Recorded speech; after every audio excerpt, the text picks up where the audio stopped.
Assalamualaikum warahmatullahi wabarakatuh. Di dalam Al-Quran, Allah subhanahu wa ta'ala berfirman, wa 'alallahi fatawakkalu in kuntum mu'minin, yang artinya, dan bertawakallah kamu hanya kepada Allah jika kamu orang-orang mukmin. Saudaraku sekalian, sebagai orang-orang yang beriman, seyogianya kita tidak mengandalkan apapun selain Allah Subhanahu wa ta'ala, termasuk amal ibadah kita sendiri.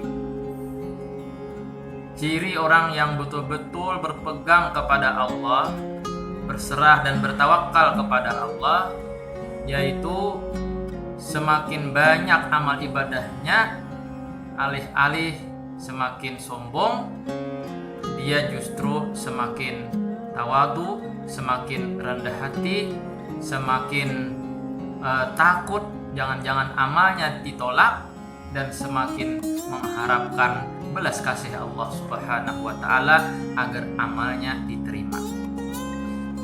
Demikian juga orang yang betul-betul berpegang kepada Allah, meskipun dosanya dia merasa sepenuh langit dan bumi, insya Allah dia tidak akan putus asa.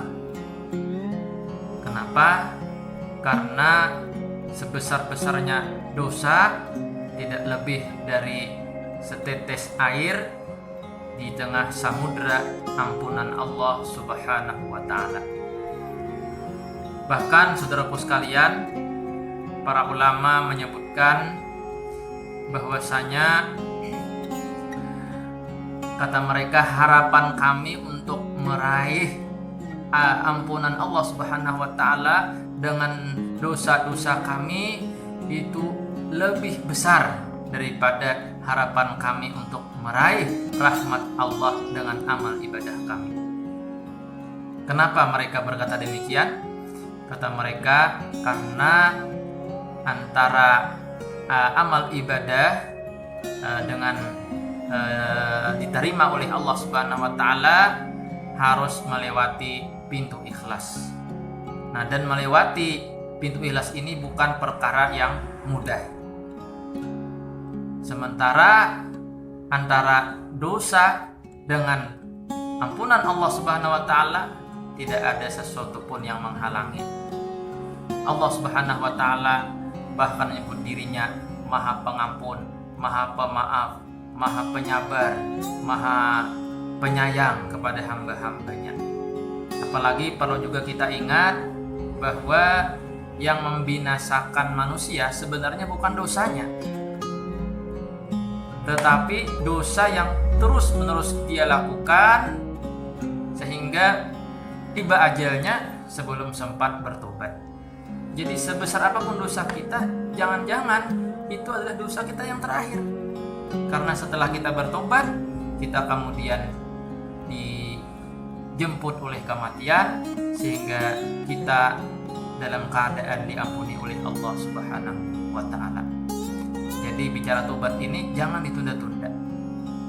Artinya jangan sampai dijadikan alasan, kalau saya sekarang bertobat, saya belum siap, saya khawatir mengulanginya lagi di kemudian hari. Itu kata Imam Al-Ghazali, jangan dibikin alasan untuk menunda tobat. Siapa tahu setelah kita bertobat, kita meninggal dunia dan kita beruntung karena mendapat ampunan Allah Subhanahu wa ta'ala sebelum sempat mengulanginya lagi. Demikian yang bisa saya sampaikan. Mudah-mudahan kita tergolong orang-orang yang di hari kiamat kelak memperoleh rahmat dan ampunan Allah Subhanahu wa ta'ala. Salah hilaf mohon maaf. Assalamualaikum warahmatullahi wabarakatuh.